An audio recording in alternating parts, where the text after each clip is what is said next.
And so that's what he says. You see, Rosh Tevot Chalav b'Shavuot. There, you see, having milk on Shavuot. And then he says, Aval Piladan, but now he's translating, instead of calling it Biladan with a B, he's saying Piladan with a P, with a P, but still, Aval Biladan, Eini Yodea. Why specifically Biladan? I don't know. But the idea of having dairy, that's a hint, explicitly hinted to in the text. So this is, as far as I'm aware, the first source, which he's not even talking about. He's talking specifically about this dish Biladan. Presumably Biladan was some dairy dish.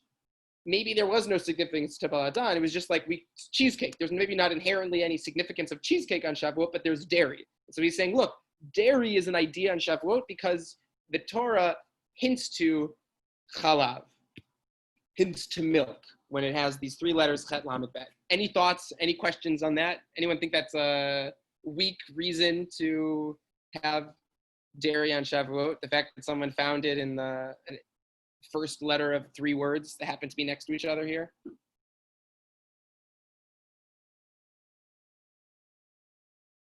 What I think is particularly interesting about this, whenever you find someone who has like, oh, there's a remez, there's a hint to it in the text, that's typically, they're working after the fact, meaning they know that this is the custom. They know everyone's having dairy. They don't know why. And so it's the big game to try to figure out why dairy. And so I don't think he would admit that this is not the reason we have dairy. They were having dairy for whatever reason, but he found a hint to it in the text. But I think he would even admit that this is not the reason that we have dairy. It's just a clever little thing that he was able to link into the text. So let's take a look at source number 2. I'll observe, by the way, just noting that that first source is of Vienna. So he's Germany, Austria, like he's in the world that we would call Ashkenaz. The Kolbo, source number 2, apparently from Narbonne, France. Right? He's definitely also in the world of Ashkenaz. He's a little after 13th, 14th century, whereas Avigdor Hatzorfati was sometime in the mid 13th century. This is Kolbo's a little after, mid 13th, 14th. He did spend some time in Spain, but he's identified as being of Narbonne, French. So someone want to read this one, this source here, source number 2? It's a short one, I'll do it. Okay, you can read it in English. I will. They also have the custom of eating milk and honey on Shavuot because the Torah is compared to honey and milk, as it is said in Shiur HaShirim, honey and milk are beneath your tongue. Right, beneath, like under your tongue. Right, so here what he's doing, he's saying, why would we have milk? So he's saying it's not just milk. He's saying the practice was milk and honey. And he's saying, look, we have a passage in Song of Songs in Shiur HaShirim, which compares Torah to milk and to honey. And so in order to reflect that aspect of the Torah, we have dairy, and in his, specifically milk it should be, not just dairy, but milk. And he says milk and honey. Anyone here ever had specifically honey on Shavuot? Or it's just dairy? It's not even just milk, it's dairy. So we seem to have drifted a little bit from what he's at least aware of in Narbonne in France in the 13th, 14th century. And then the third source is the Maharam of Rothenburg, also Worms, Germany, dies in Germany. He's a major halachic authority for Ashkenazim. So he also has a similar thing to the Kolbo. Someone want to read this third source? It's also 2 lines in English, pretty easy.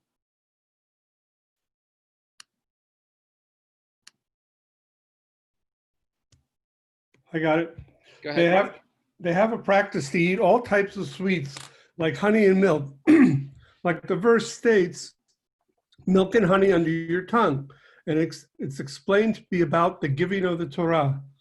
Right, so here he's doing the same thing. He's expanding a little more, not just milk and honey, but also anything that's sweet, having it on Shavuot, because Shavuot, that verse in Song of Songs about milk and honey under your tongue was explained to be about the giving of the Torah, that having the Torah is something like sweet in our mouths, that's the Torah. And so they have milk and honey and that.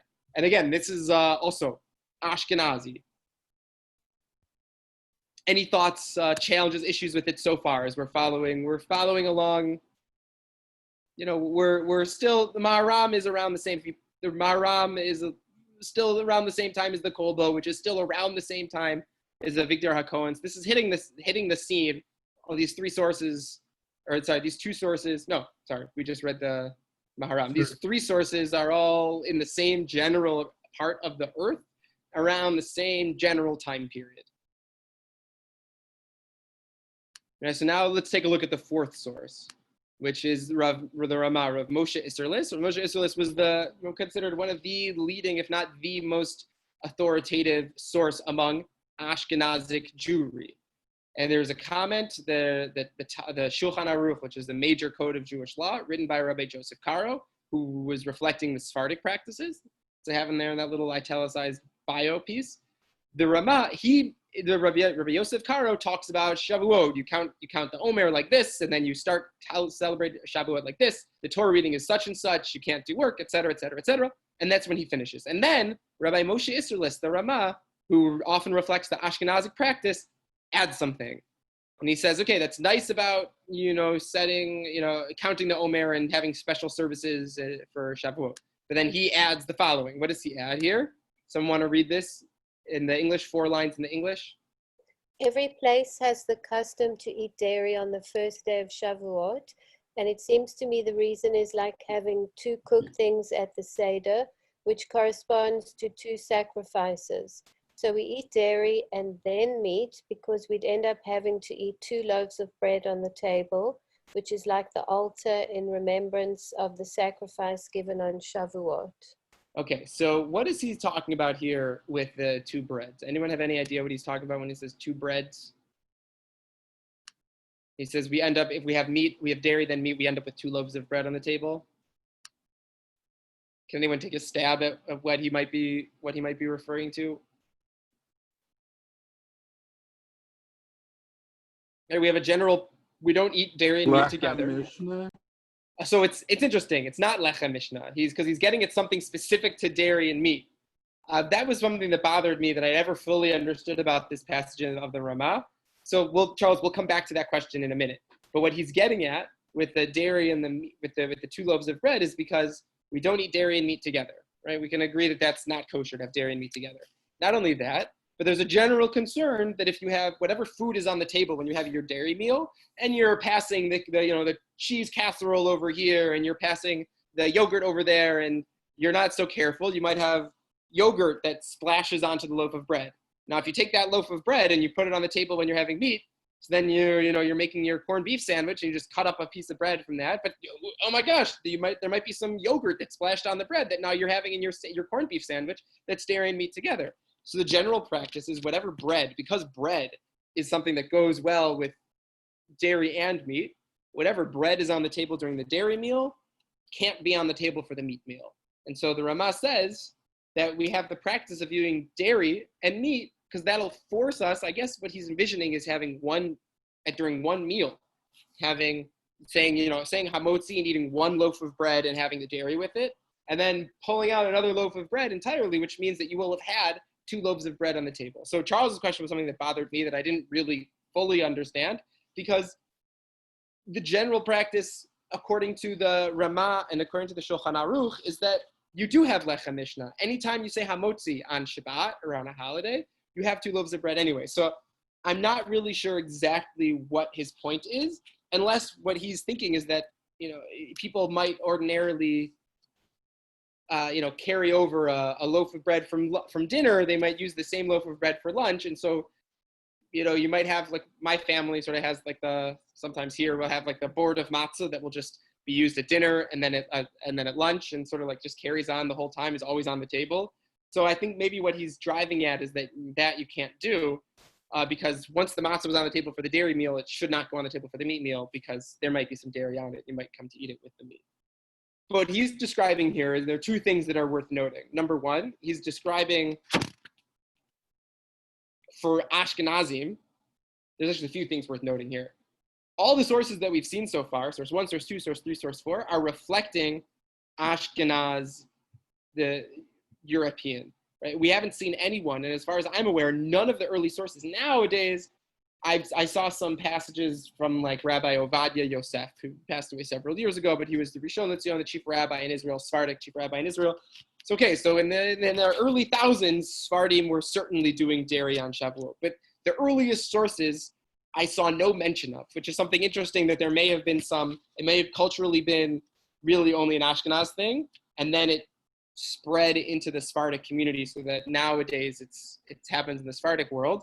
But I'm very curious among if anyone knows any like they're Sephardic, they're these Middle Eastern families from Syria. Like, I don't know. I have friends who are Syrian. I didn't ask them, but I'm curious to find out.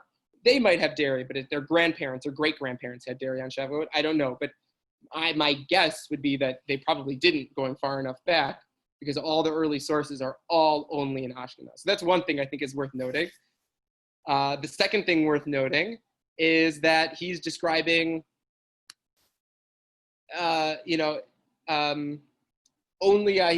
practice was only on Bayom Rishon Shel Shavuot, only on day one of Shavuot, not day two. We'll see, maybe there's a reason why, specifically day one. And the last thing that I'll point out too, that's worth noting, is that he seems to be acknowledging that not every meal is going to be dairy, because there's going to be some meat. There's going to be dairy and meat happening, and that's what the concern. That's why you need to have 2 loaves of bread. So that. The final thing that's worth noting is what he thinks is behind it. Why do we have dairy? There's nothing inherently significant about dairy. It seems that in his mind, the only way to trigger 2 loaves of bread, to commemorate the 2 loaves of bread that were offered in the temple, or offered in the Mishkan, offered in the tabernacle of the temple on the holiday of Shavuot, there were 2 loaves of bread offered then, so we could put 2 loaves of bread on the table. But why are you going to put 2 loaves of bread on the table? Why are you going to put 2 loaves on the bread on the table? Because we're going to have one dairy meal and 1 meat meal, and that's going to force you to have 2 loaves of bread. So that's his idea, and we'll come back to the significance of that later on, as to what's really what this mitzvah of having, or not this mitzvah, this custom of having dairy on Shavuot, what's behind it. We'll come to that later on. But these are the early sources, and this is what we have, where it's from. Any thoughts on this? Any challenges with this? Any problems with this? Anyone confused or thinks that this is a silly reason to have dairy on Shavuot?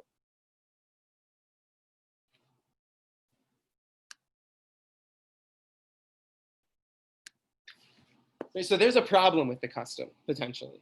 The problem with the custom is brought out by Maimonides. So it's really not, it's brought out by other people, but it's highlighted. You can see it from the language of Maimonides.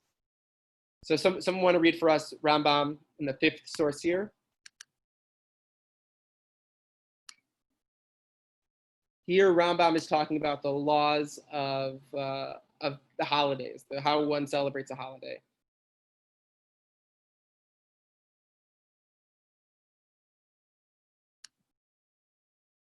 So he says, "Chayav adam liyot bahen sameach v'tov lev." A person is obligated to be happy on a holiday. Hu uvanav v'ishto uvnei veto, him and his children and his wife and everyone in his household, v'chol hanilvim alav, and everyone who relies on him. Maimonides is assuming that the person who's reading his book is the patriarch of the family, and so he's saying it's on you to be happy and on all your family to be happy. But it's also, okay. Because the Torah says, you shall rejoice on your holidays. He says, Af al pi shehasimcha ha'murakan ki korban shlamim kemo she'ani miva'arim behilchot chagiga. Says, even though, he says, look, how do I know you have to rejoice on the holiday? Because the Torah says you shall rejoice on your holiday. And Maimonides says, but hold on, we know, and he says, I've explained elsewhere, that verse, when the Torah says you shall rejoice on your holiday, that doesn't mean you should, throw confetti and make a parade. That's not what rejoicing means in the context of that verse. That verse means, when it says rejoice on your holiday, that means you offer a certain offering in the temple. And so Maimonides says, okay, you may tell me that verse that I'm saying is the reason to be subjectively happy on any holiday. Say what? But that verse is talking about how you offer a sacrifice in the temple. He says, nonetheless,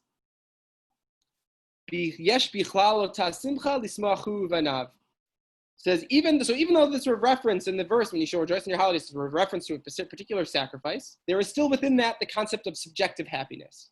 You still have to be happy. That verse is really only talking about offering a sacrifice, and when the Torah says you have to be happy on your holiday, that means you have to offer the sacrifice on the holiday.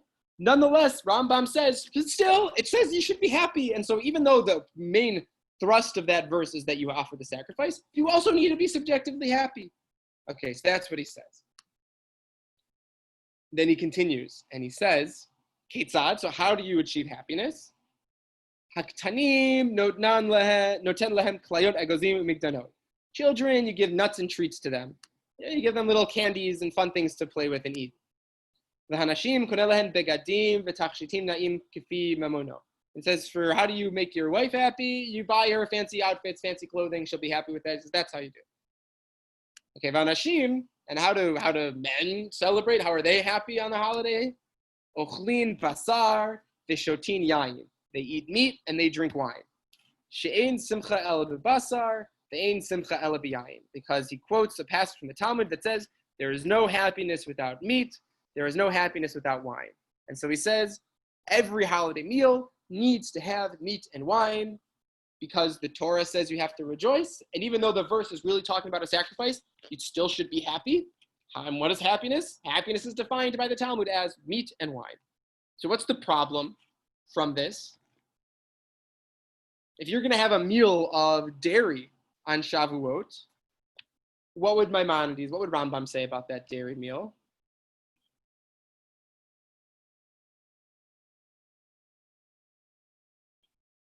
Well, he simply would say, if you're going to celebrate, you really need to have meat. So put the dairy aside, and we'll have meat. Yeah, exactly. So people look at this passage of Maimonides and say, how could anyone ever have the practice of having a dairy meal on Shavuot? You have to have meat on a holiday. You have the dairy at Kiddush, and then you have the main meal with meat. Okay. We'll come to that. So Eve's got one suggestion. Eve says, look, you can still do both. You have dairy, for Kiddush. Then you have meat. We have AOM. We have it every week. We have a dairy Kiddush, and then you have meat. Great idea. Okay, good. We're gonna come back to that. But at least on the surface, before you get the creative answers like Eve's suggesting, potentially, there would be a problem for having dairy on Shavuot. What's another workaround? So we have Eve's, which is saying that you could still have dairy for Kiddush. It might not be your meal, but so you still have dairy on the holiday of Shavuot. Okay, so it's not your meal there, but you still had dairy. What's another? Anyone have any other thoughts about the workaround? How could we say this passage of Maimonides is not really a problem? If you have one dairy meal on Shavuot, that's not a problem.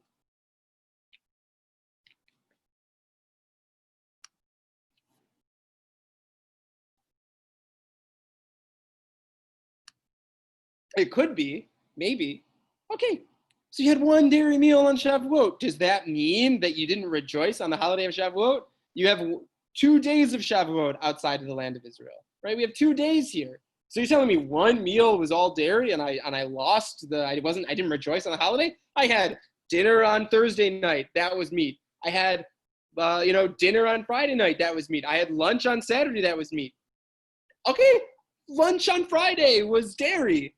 That means I didn't rejoice on the holiday of Shavuot. So you could also say that maybe Maimonides, to point to Maimonides and say that means you can't have dairy on Shavuot. Okay, you could definitely accomplish it at Kiddush. But maybe you could even accomplish it by having just one meal. We're not saying every meal should be dairy. Certainly, so maybe if you're going to be in Israel and you're going to say you're going to have, so with Israel, Shavuot is 1 day. So it's Thursday night, Friday. So maybe you're going to say, okay, so if you had dairy on Thursday night and Friday, so then you sort of missed the whole thing.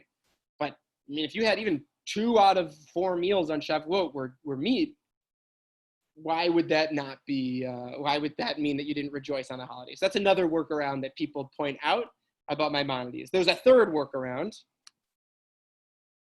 and that's the 6th source here, and that's the Beit Yosef, which is Rabbi Yosef Karo, who we said before reflected the Sephardic practices of Jewry in this code of law of the Shulchan Aruch. So the Beit Yosef came before the Shulchan Aruch, and the Beit Yosef was a really robust commentary and explanation of Jewish law, and then he sort of abridged it down to what we know as the Shulchan Aruch, which is the major code of Jewish law. But this is where he sort of writes out loud, so to speak, all of the thoughts behind everything. So he entertains all sorts of different ideas here. So here's what he says. Someone want to read this? Source number 6. What he says about about Maimonides talking about meat on holidays nowadays?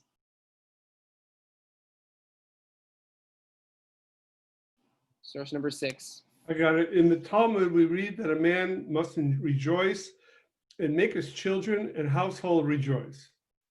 The Talmud quotes a Baraita. Rabbi Yehuda ben Betera says, in the time of the temple, there is no rejoicing except with meat. Now that there is no temple, there is no rejoicing except with wine. And one has to wonder about Maimonides requiring meat and drinking wine, but the Talmud explicitly excluded meat nowadays. Excluding. It implies that nowadays wine is enough.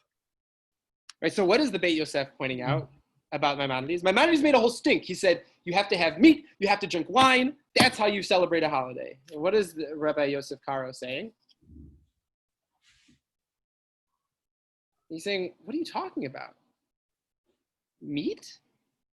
The Talmud said meat, and as Maimonides himself acknowledged, when it talks about rejoicing on the holiday and having meat, that's referring to the meat of the sacrifice. Last I checked, and we gave a class on this, we talked about this before, before around the Passover time, but last I checked, we're not offering sacrifices anymore. You can't offer sacrifices anymore. So what are you telling me about I have to have meat on the holiday? The Talmud itself said, nowadays, when there's no temple anymore, how do we celebrate a holiday? With wine. And so to say that you need to have meat in order to celebrate the holiday, what is he talking about? Maimonides he's missing. We're missing something, or we don't understand what Maimonides is saying, because he says explicitly you have to have meat and wine nowadays. But when the Talmud, which presumably Maimonides was referring to, it said you don't have to have meat nowadays, only wine nowadays. Any thoughts on this?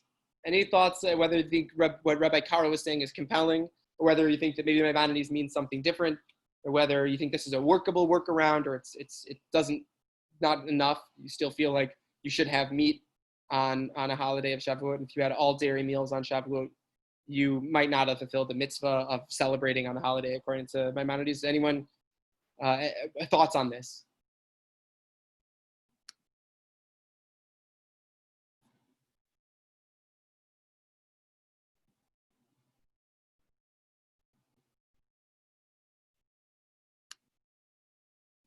Okay, so I think that it's a good idea. I mean, I think what he says is forceful. For whatever reason, though, Maimonides' idea of having meat and drinking wine, that has outlasted what Rabbi Karo's challenge on that. And even today, in contemporary times, despite the fact that the Talmud is explicit that eating meat is not a requirement for the holiday, you'll still see people quoting, and we're going to see a source in source number 7 who still refers to it as being a necessary requirement for the holiday. Presumably because even though they know, okay, you might not be obligated to having meat at the same level, maybe they think that just sociologically and communally, culturally, meat, a festive meal includes meat. And so even if it's not going to be a technical fulfillment of eating meat like the Talmud had in mind, but still, when people think of a festive meal, like you go to a fancy wedding that's very enjoyable, so they'll give you the option, would you like a vegetarian meal? But they would assume that you're going to have a meat meal. Most weddings, any wedding I've been to, the standard assumption, unless it was at 10 o'clock in the morning on a Sunday, the standard assumption was that it was a meat meal, because of course it's a celebration, of course there's meat. So even though Maimonides or Rabbi Karo notwithstanding, there still is a lot of force to the fact, and there people still refer to, you got to have meat on the holiday. Any thoughts? So Eve, I'm going to ask you to read source number 7. The Darchei Tshuva, which is Rabbi Tzvi Hirsch ben Rav Shlomo Shapira, Polish, 1850. He became the Rav of Munkach in 1893. Okay.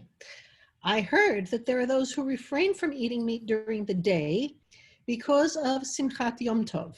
And right? They don't want to, I'm just going to interject for a second. They don't want to eat, you have to rejoice on the holiday and not have meat. That's a problem. Okay, sorry, go ahead. And they wisely eat their dairy meal at night, and for lunch they have meat, thus fulfilling all positions. And it seems even more correct to me, that which I received from my rabbis and fathers, to eat dairy right after the services for Kiddush, wait an hour or more, and then eat the meat meal with wine. And this fulfills all opinions. One just must be careful to clean one's teeth of any dairy, and this is the preferred practice. Right. So he says there was a typo that was a significant typo in the first line. He said there are those who wish to not to refrain from eating meat during the day. I initially said there are people who wish to. They do not want to refrain from eating meat because it's Simchas Yom Tov. They have to rejoice. Yes. So what's their workaround? Okay, so they're smart. Maybe the time to rejoice is really during the morning. So they have dairy at night, and they have meat for lunch. And then they had their dairy. They also had the meat. They had at least one meat meal. And in his mind, and this is like a longer conversation, but in his mind, the really time you have to rejoice, you could rejoice and have meat for 3 hours at night, or 7 hours during the day. You have meat during the 7 hour during the day. That's the time. That's the real time of rejoicing, having a really gesunta meat lunch meal. So that's the time you have the meat. But at dinner, it's very smart. Just have a little light dinner, dairy, good. And you fulfilled the custom there. But he says, even better. Every meal is meat. What do? Dairy Kiddush. Okay, you have to be careful. You had Kiddush. You have to make sure you want to wash your hands, make sure you don't have any cheese residue on your fingers. You want to floss your teeth. You want to make sure you don't have any dairy so that you don't end up eating dairy and meat actually together at lunch. But have a dairy Kiddush, then everything is golden. Everything is good. That's his suggestion. Any thoughts on this? Anyone like this suggestion? Don't like this suggestion? Think it's a good idea? Think it's a bad idea? Yeah, I like it. Sounds good to me. It's clever. It's very clever. It's exactly what Eve had suggested. And we're going to see that I think there's actually something fundamentally significant about his idea, about making sure to floss teeth and washing hands. Okay, so this is all some of the background about earliest mentions of the practice, what the practice is, how it accounts for not having, what about you have to have meat on the holiday. Now I want to get into maybe the more significant part, is what's the idea behind it? What is being, what do these ideas represent? What are we supposed to be thinking when we're having our dairy? Like, what is this custom, the practice? What's the theological significance behind it? So the first three, the Avigdor HaTzorfati, the Kolbo, and the Maharam, I think that's maybe an easier thing to see, right? These first three sources, early sources, we're all talking about how it's not just dairy. It's, or maybe not Rabbi Tzorfati, because it's not really sure exactly what he's getting at, but at least the Kolbo and the Maharam in sources 2 and 3, what's the significance behind it? Why do we have dairy? Because dairy and honey are sweet, and the Torah is sweet. And so for them, I think the idea of having dairy and honey, at least in dairy, is to reflect happiness with having received the Torah. That it's the holiday they receive the Torah, but not everything that you receive is something that you're happy with. And so we see the Torah as being something sweet, as something savory, as something enjoyable that we want to eat and we want to have, sort of reflecting that. So that's my thoughts about what the significance of the Kolbo and the Maharam, what the theological significance of why we have dairy on Shavuot. It's to reflect the sweetness and how special the Torah is to us. Any thoughts on that? Anyone agree? Think they have another read about maybe the significance that you could say, why the comparison of the Torah to honey and milk, and then we have that? Anyone think there's something else there? That was just my thought, but could be anything here.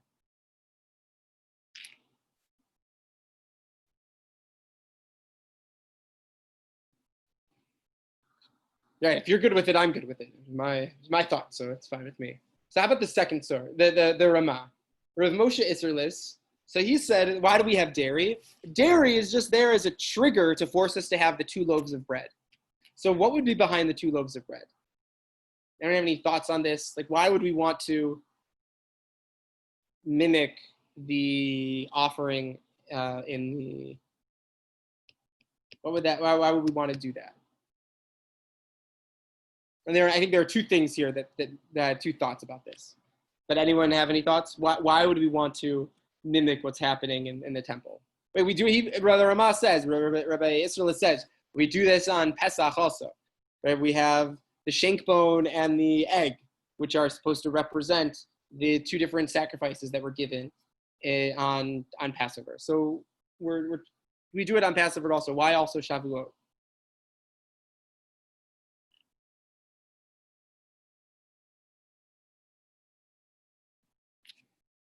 So one of my thoughts about that is that Shavuot. I mean, I don't know if I'm curious to hear feedback on this, whether you think this could be accurate or not.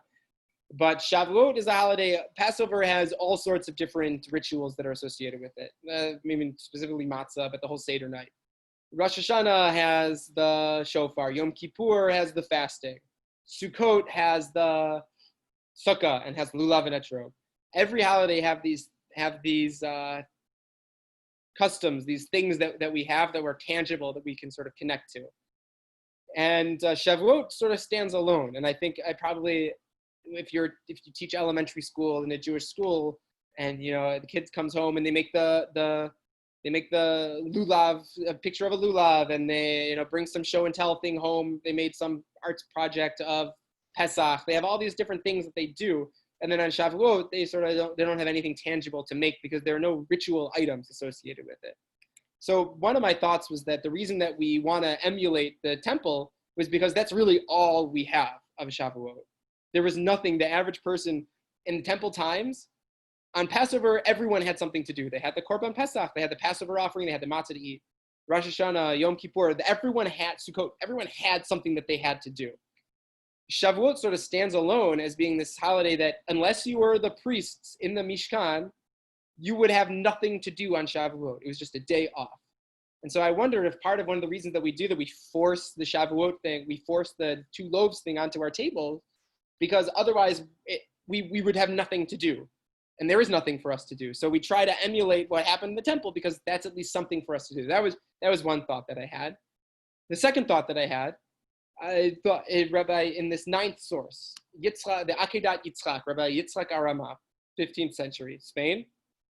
So he points out why, anyway, was there a mitzvah to have 2 loaves of bread on Shavuot. There was a mitzvah, normally you don't offer any loaves of bread on the altar. On Shavuot, we are offered 2 loaves of bread. And Akedat Yitzchak, Rabbi Yitzchak Arama, says, in source number 9, Amnam, Ba'u shtei halechem, lirmoz al hachanatam, el shnei torot, shor tibechtav, the Torah shebe'al peh. They represent, the 2 loaves of bread represent the 2 Torahs. There's the written Torah and there's the oral Torah. And so 2 loaves of bread were offered in the temple, offered in the tabernacle, offered in the temple to reflect the 2 elements of Torah, the 2 aspects of Torah that we received at Mount Sinai. And so we have the 2 loaves of bread for that. And so maybe Rabbi Moshe Isserles is then linking to that and saying, similar to the first explanation, that why do we have dairy? Because it sort of reflects the sweetness of Torah.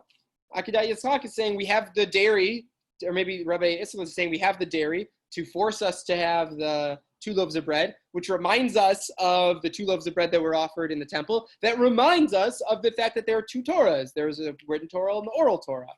And so maybe it's what we're thinking about when we have the dairy is not really anything for Rabbi Isserles. When we have the dairy and we have the 2 loaves of bread, what we think about is the fact that Torah maybe is complex. Torah is involved. There's Torah shebichtav, there's the written Torah, there's the oral Torah, and it has to be studied, it has to be explored. One without the other is meaningless, or is hard to connect to, or hard to relate to, or doesn't have much force. And so maybe Rabbi Isserles is driving at is the holiday of Shavuot, even the food that we eat. It's not only about receiving the Torah or the written Torah, but it's about the Torah shebe'al peh. It's about the oral Torah as well, and how important that is in our lives as Jews as well. Not just the written Torah, but the oral Torah. And that might be the Akedat Yitzchak. That was my second thought about what might be behind Rabbi Moshe Isserles' suggestion of why we have dairy is to trigger us to have 2 loaves of bread. Any thoughts on that one? Anyone have an alternate suggestion as to what might be behind? And these are just 2 thoughts that I had. Anyone have any other thoughts about this?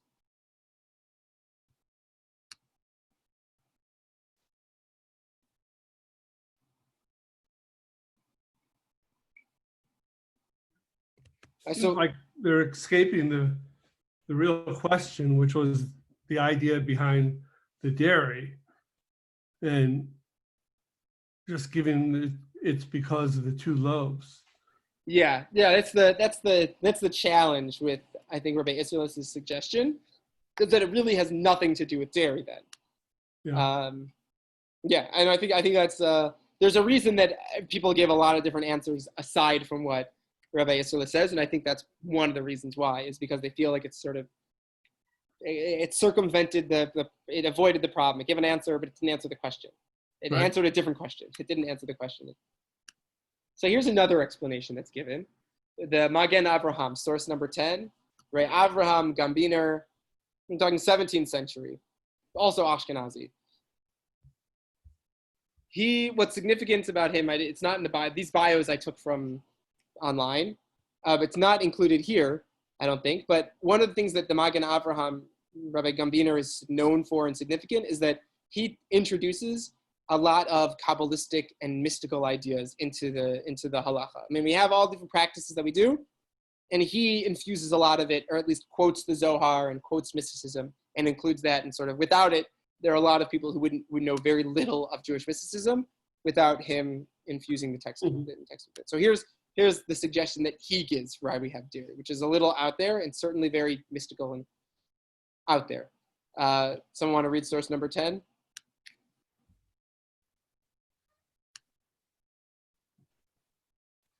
No.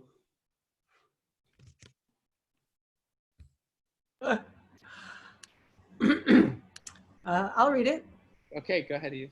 There are many reasons given, and the reason, with basis in the Zohar, is that the 7 weeks of Shavuot are comparable to the 7 clean days a woman waits before going to the mikveh to become pure. And we know that there is a linkage between blood and milk represents mercy. Okay, so he's saying what? He's saying, okay, ordinarily a woman, when she goes to the mikveh, after her period, she waits 7 clean days, then goes to the mikveh. So the 7 weeks was also like those 7 days. And he says more than that. And this goes to when he talks about the linkage between blood and milk, the Zohar is referring to a Talmudic idea that may or may not have been based in science. If it was based in science, then we know that it's erroneous. If it's not based in science and it's just this conceptual idea, then maybe it's different. But it was noting the fact that women, when they're nursing, do not menstruate. And so the Talmud has this idea that there's a linkage then between blood and milk, and that it's one or the other. It doesn't do both. Whether that's scientifically true or not, the Talmud thought that they were actually the same, it was actually the same substance, but that's a separate conversation entirely. But whatever it is. Medieval Christians had the same belief about blood and milk and mercy. Okay, yeah. So the Zohar, the Kabbalistic. I'm curious even who said it first. It might have been that it was so common that both of them had it independently, but at least the Kabbalistic circles, blood representing judgment and deen and death and bad things, and milk representing mercy and kindness and affection of a mother towards her child. Right? It's mercy and kindness, and so. On Passover, I mean, you could sort of play around with what this is, that on Passover, there was, the death and destruction of Egypt, that everyone was sort of on edge with God. Hashem is this destructive force, plague after plague after plague after plague, splitting the sea, but then all the Egyptians drowning. And it's a very intense, destructive God, judging and just-driven God, justice-driven. And then the giving of the Torah at Har Sinai was this, they saw mercy, they saw kindness in God, and saw love of God towards the people of Israel by giving the Torah. And so there is this shift from destruction and blood to dairy and milk and kindness. And so that's why we're having dairy on Shavuot. We're having dairy because dairy represents that mercy, something that we didn't see the first 7 weeks of the existence of the people of Israel after the exodus from Egypt. There was no mercy whatsoever. And now, with Shavuot, with the giving of the Torah, we see mercy, we see kindness, we see chesed of God, which is also an interesting thing to think about in contemporary times. I mean, we are not yet out of the woods with Corona, but at this point, there's starting to be a lot of discussion as to how reopening looks like, when reopening looks like, and I mean, are we at this point where we're shifting now from a period of justice and fear and trepidation to hope and compassion and positivity? I don't know if that's something that's very timely about that Magen Avraham when I first read it. Any thoughts on the Magen Avraham? I mean, I think unlike Rabbi Moshe Isserlis, who sort of skirted the issue of the dairy, I think the Magen Avraham, Rabbi Gambiner, goes right at it.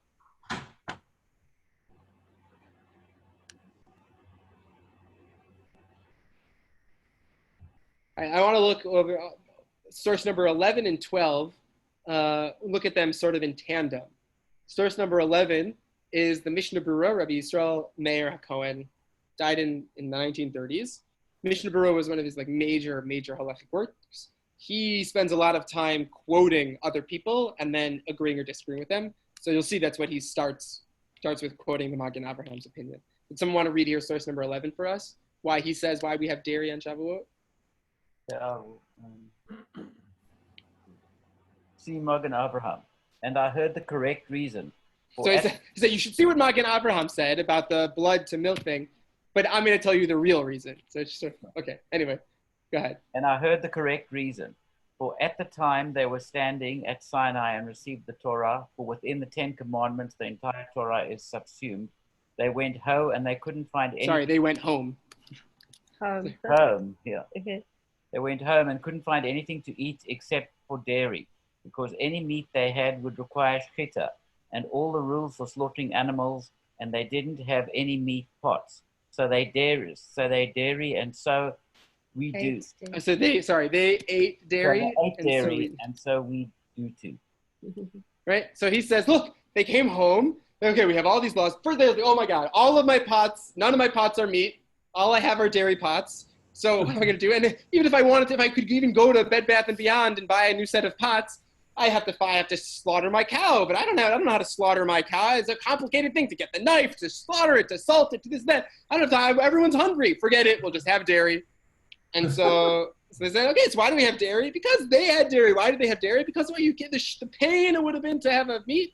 And it's so complicated, so hard. So they had that. So one thing I think is really an interesting idea, that it's looking at the laws of kashrut as being challenging, and that maybe part of the reason that we have the dairy is to realize, sometimes things are a little too hard, and so sometimes there's a way we can go around we can do the easier way out in accordance with Jewish law, just have dairy. It's a lot easier. So I want to look at that in tandem with this next source, and then with the source that comes after that. Source number 12, Moshe Sternbach, contemporary. So he gives the following idea. It's source number 12. It says it's a known thing that we eat dairy on Shavuot, and the reason is based on the Gemara, which entertains that dairy would be prohibited as food from a living animal, if not from an explicit verse. And he says, look, I can't take a knife, cut off a leg of a chicken, and then eat the leg, cook it and eat it. Why? Because that's called Aver Min HaChai, that's taking a limb of a living animal. That's not allowed. And the Talmud says that maybe even you can't drink animal milk. Why can I drink the milk from a cow? I couldn't cut off the udder and eat the udder. So why can I take the milk from the udder and drink the milk? That's food from a living animal. The animal has to be dead before you can take food from it. It can't be alive. So the Talmud says maybe milk from a cow, you have to slaughter the cow before you drink the milk, because otherwise it's food from a living animal. And the Talmud there says, for whatever reason, there's an explicit verse somewhere in the Torah that permits eating dairy, that permits drinking milk milked from a living cow. And so he says that it's possible that dairy was prohibited to the people and was only permitted after the Torah was given. Dairy is therefore dear to the people, and we therefore have the practice of eating it. Meaning, the people said, look, we're not allowed to have dairy. We can't drink milk from a living cow, because that's Aver Min HaChai, that's taking food from a living animal. You have to kill it in order to get benefit from the food. So you can't do that. So it's okay, once the Torah was given and Hashem said in Har Sinai, you know, don't kill, don't this, do that, do that. Also, you can drink milk from an animal. You can milk it and drink it straight from the animal. And people said, oh my gosh, we could do that? Wonderful, that's great. Okay, we could have meat this meal, but why do we want to have meat this meal? We can have dairy. We've never had dairy before. It was always prohibited. Now we can have it. This is wonderful. And so to celebrate the fact that we can have dairy, they have that. So I think that's like, I feel like these are two coins, two sides of the same coin, meaning one is looking at how complicated having meat is, and so just have dairy, it's so much easier. Or dairy was something that was so off limits that we can have dairy now? That's so exciting. I sort of feel like there's this excitement over dairy as opposed to like, it's just easier, but I still feel like they're somewhat in the same vein. And then I want to look at the last source to look at is source number 13, which I think connects back to the explanation saying when he says you should have, the best idea is to, you know, you have a dairy kiddush, then you brush your teeth, you wash your hands, you floss, and then you have your meat lunch. And I think this sort of touches on that. Source number 13, the Beis Halevi, or the Yosef Dov Soloveitchik, the grandfather, or the great-grandfather of Rabbi Soloveitchik from Yeshiva University. This is his ancestor. So source number 13, will someone read that last source for us? And this will sort of wrap it up.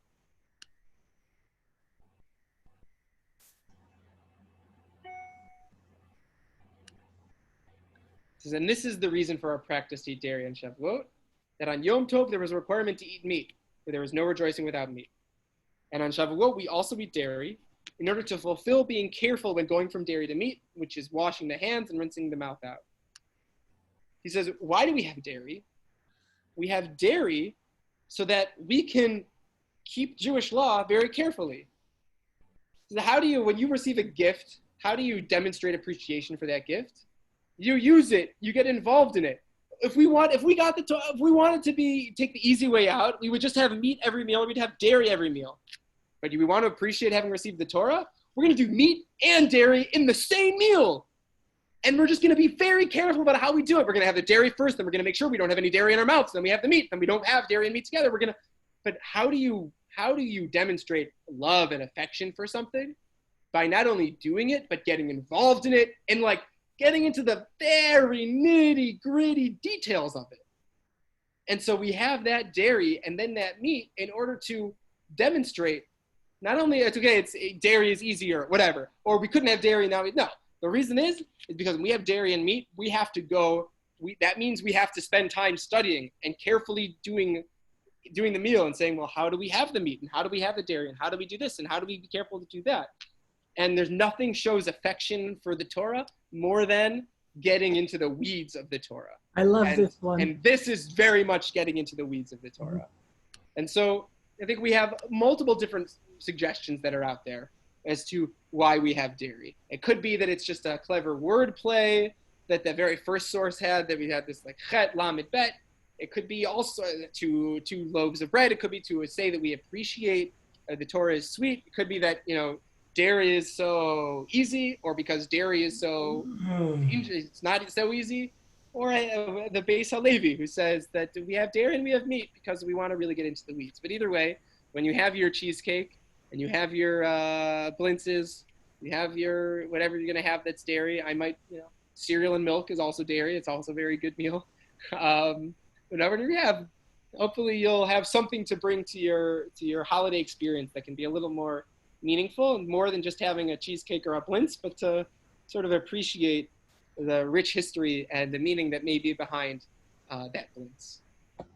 So any thoughts or questions on this? Any challenges? Anyone dislike any of the interpretations here? Or I think I have a question. Yeah. Do the rabbis completely ignore the idea of Chag HaBikurim? So when you say completely ignore, what do you mean by that? I didn't hear anything connected to that tonight.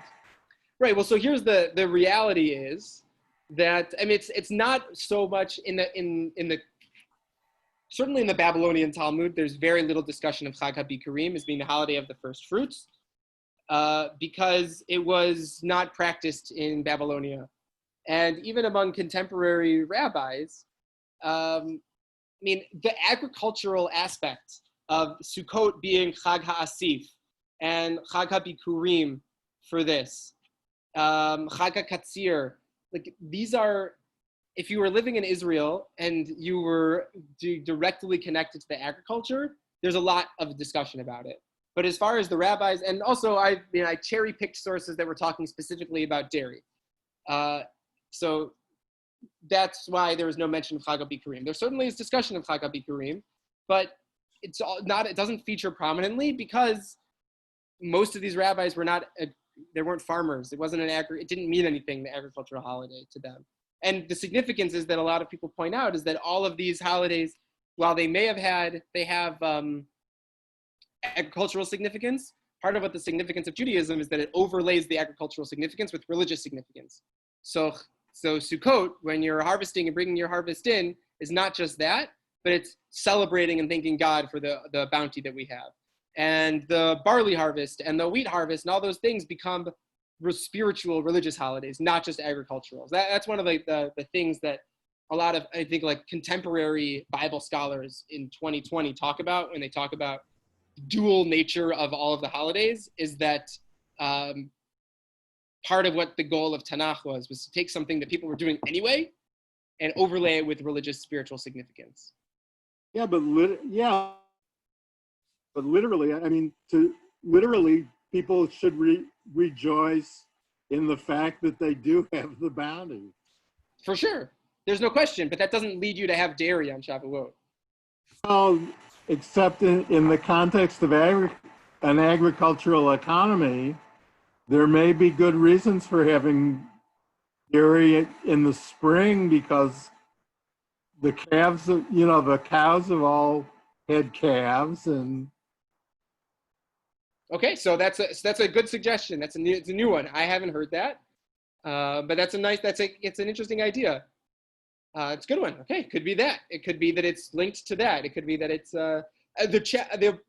what's interesting is that I would think, I don't know enough about the history of farming and cattle raising, but I don't know if it was more common in Ashkenaz than it was in Sfarad, that these customs of having dairy seem to all be located at a specific time in a specific region. That it may be, but it could be, I don't know, but that's a very clever idea. Yeah, well, I mean, it certainly seems like the rabbis were completely cut off from agriculture and the life of,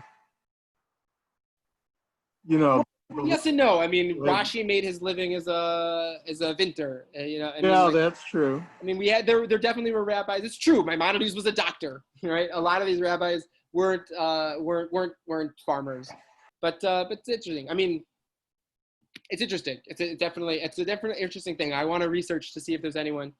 Not that having Charles Weaver say it isn't immensely significant, but I'm curious if anyone who predates Charles Weaver said the same thing. Oh yeah, I mean, but it seems like the rabbis were living in a completely different world from the world of the literal Torah. I mean, at a time when it was an economy of people that raised goats and wheat. Yeah, something that my Sarit and I were discussing at the Seder with Chad Gadya. We were like, it's 2 zuzim for a goat. Is that a good price? Is that a bad price? Like, who even knows how much a goat goes for? I don't know because there's any significance to how much the dad spent on the goat. So, we have no idea. I have no idea what, I don't know, look on Amazon how much a goat costs. I have no idea. But yeah, it's a really good point. It's a really good point. All right, well, thank you everyone for coming. I wish everyone a Chag Sameach. For whatever you're going to do with your dairy, I hope you enjoy your dairy. Yeah. And there's going to be more Torah learning happening tomorrow night, so I encourage everyone to come back. I don't have the link off the top of my head, but I think it's in the announcements. It's on the website, so you definitely come back for this. For the Siyum and some other presentations. Sounds good. All right. Laila Tov, everyone. Thanks a lot, Jared. That was really interesting. My pleasure. Appreciate it. Take care. Thank you. Bye, everyone. So, I mean,